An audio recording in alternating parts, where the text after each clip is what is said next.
Hey folks, Steven here with Noble Arms Firearms Education and Training, here to bring y'all another discussion piece today. Today's topic is going to be sustained fire, the pros and cons to it, what weapon systems are great for it. But for right now, let's just have a little fun.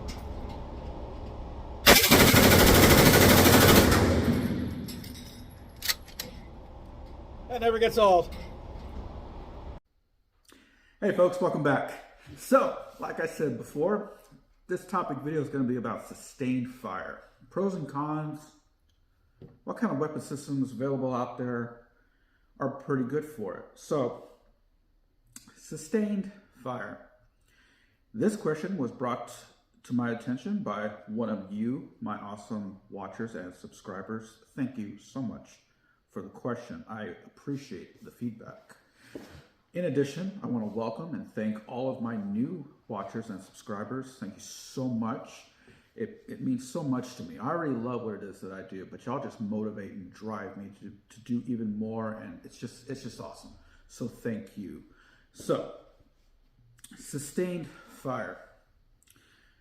Again, this question was brought to me by one of you, and perhaps I've also heard of a few incidences in my own social circle about hearing gunshots going off, and there's a lot of fire going on, there's a lot of bullets being exchanged, and what kind of weapon that is good for sustained fire is actually a pretty decent question. So let's just get this first thing out of the way. Pretty much all weapons out there that are available to you are good for sustained fire to an extent. What that extent is will depend on the weapon system itself. So if it's typically of high quality, you can occupy the tactic of sustained fire for a longer period of time without worrying about any malfunction or delay. But the lower the quality of the weapon, the less time span rounds you'll have to be able to use it for sustained fire. Now, sustained fire in of itself, in the military, of course, we refer to this as suppressive fire. When we do it, it's not just for the sake of shooting at a target just to open up on it with everything we've got. That's not the point of it. The point of it is to keep their heads down so that our element that's already maneuvering on them can surprise them or flank them from a side. So simply putting rounds down range for the sake of putting rounds down range is not really a good thing. Anybody and everybody can shoot fast. That's not hard. To go to the range, whatever, and go beep, beep, beep, beep, beep, beep, beep. Everybody can do that. That's not hard. The hard part, my friends, is doing it accurately. If you're suppressing fire, if you're trying to execute some form of fashion of sustained fire because you are being fired upon, I understand why you would want that urge, why the adrenaline and everything in the situation would be like, I just got to shoot, I just got to get back, I just got to start sending rounds down range, scare the shit out of them, and hopefully they'll run away. That is most likely what is going to happen. However, we must remember, my friends, that we are accountable for every round that we fire. The folks who have already made the decision to break the law have already committed to not caring about life and about other things around them. You, however, as the law-abiding gun owner, you have to take these things into consideration. You are responsible for every single round you fire. I also like to tell my students, think of those rounds as lawyers. If you shoot and you place rounds down range accordingly, it's going to be great to have all those lawyers working for you. But if you are negligent, regardless of the adrenaline and the panic that ensued, you will still be held accountable. So we must remember that. So, getting back to actually sustained fire. Again, if we're going to be using it, it's because we have another element or somebody to come around and flank and surprise whatever it is that the target is. So typically stateside, we don't have that going on. You don't have your neighbor coming out providing suppressive fire on some people that are burglarizing or shooting up your house so that you can go out and surprise them.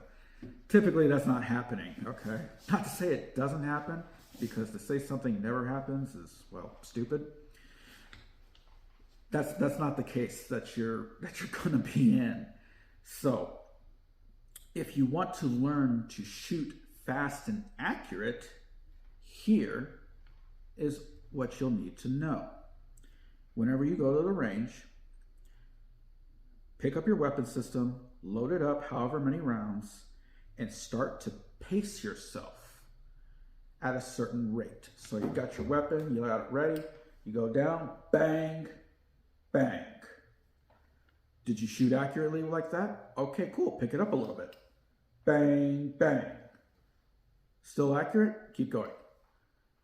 Bang, bang. Oh, nope. That second one kind of flew off to the side. Now you know to bring it back a little bit, tone down a little bit. Bang, bang. Okay, you're back on target. And keep growing like that. As far as the distance, I can't honestly recommend a distance, but I will say 7 yards or 21 feet is not a bad place to train at. 7 yards or 21 feet, as I've mentioned before in other videos, this is the furthest average distance one could potentially experience in a gunfight. Typically it's anywhere between 0 to 3 yards, but the furthest average is 7 or 21 feet. This is roughly a small aisle at a grocery store length. It's probably even shorter than that in most cases, especially with how huge grocery stores are now. It's probably actually shorter than that. But 21 feet, 7 yards, this is a good place to practice shooting fast and accurate. Now, once you find yourself shooting accurately at a certain rate, start picking it up in terms of rounds. So you started out with 2, bang, bang. Start out with, now go to 3, bang, bang, bang. Bang, bang, bang. Bang, bang, bang. Oh, nope. Had one drift. Slow down a little bit. Bang, bang, bang. Bang, bang, bang. And just keep growing like that. Build a momentum. Build a tempo. One of the challenges of shooting fast and accurate is making sure your hands stay in exactly the same place. This could end up revealing a lot about what the firearm that you're using. It could end up revealing that, man, this weapon's not good for that.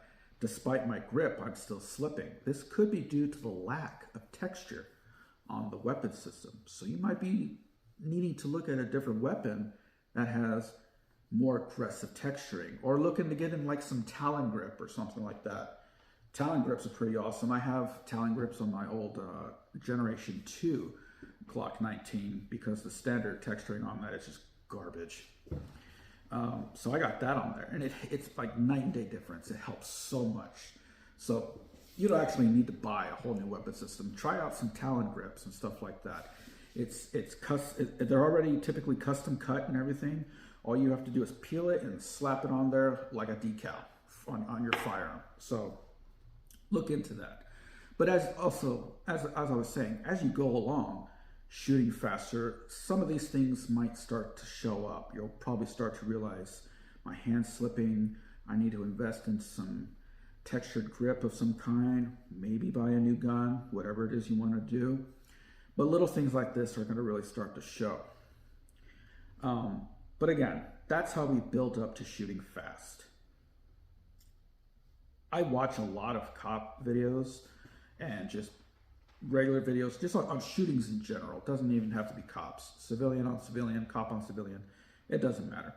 And just watching those videos, how they shoot in terms of the tempo that I'm hearing, tells me something. It tells me how much that civilian knew, how much that cop knew. It tells me a lot about the person and how disciplined and trained that they really are. When I hear an officer shooting at a consistent tempo as he's trying to suppress his target, that tells me he's disciplined. That tells me he's gone the extra mile to ensure that as he's shooting fast, he's shooting accurately and not recklessly. So something to think about, folks. The cons. I've already kind of mentioned the cons. You're responsible. If you miss, if you hit anything else, you're still responsible. It doesn't matter if you were the good guy in that particular incident. It doesn't matter, okay? You're still going to be held responsible. And unfortunately, if you're in a city that's not friendly to guns or gun owners, then you have that additional burden to carry. So, my friends, do be careful with that. But that's what I got for y'all on sustained fire. It's a great question, but you can physically just pick up a weapon, start shooting fast, but I highly recommend that you train and discipline yourself to do it accurately, okay? Start building up your tempo, go to 3 rounds. Once you master 3 rounds at a certain distance, 21 feet, or like I said, or closer, or whatever, pick it up to 4 rounds, pick it up to 5 rounds, 6, 7. Then start exercising mag dumps, okay? Mag dumping at a tempo, and then maybe even hitting up a reload. So try that out, folks. What I do personally, I've mentioned this before, but I'll say it again. What I do personally when I go to the range, I start out with my 22. I'll put like 200-300 rounds through my 22, doing all my drills, making sure I'm getting in my mag changes, make sure I'm doing my maneuvers, doing all my drills as I like to when I go to shoot. 300 rounds with a 22. It's not going to break the bank. Then when I close out my training session, I'll go ahead and I'll reach for my 9mm. And then I'll do some of the same drills, about 50, maybe 100 rounds if I'm got the time or whatever, but typically just 50 rounds. I'll practice what I just went through. This way, I'm still getting all my training in. I'm putting rounds down range. I'm getting the exposure. I'm getting the rounds in.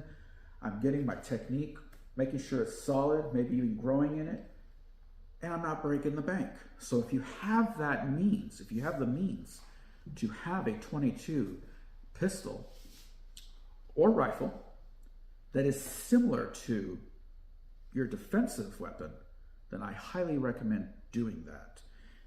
Great training tools. 22s are great training tools, and the ammo is cheap as hell. So that's what I got for y'all today, my friends. Thank you again so much for subscribing. I really do appreciate all of you. The channel's going to grow. I'm going to keep doing what I'm doing. I'm going to bring more content. Speaking of more content, man, I got my hands on the Smith & Wesson Response, the 9mm PCC that they just came out with. I got my hands on one. So that'll be next week's video. I'll be doing my review on that. It was pretty awesome. I can't wait to show y'all and let y'all know what I discovered with that thing. But that'll be next week's video. But for now, my friends, if y'all have any questions, comments, let me know down below.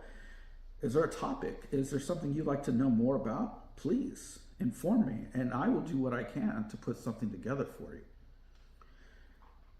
Other than that, please like, subscribe, hit that little notification bell so that you know when I post something new. My friends, God bless, stay safe, and keep training.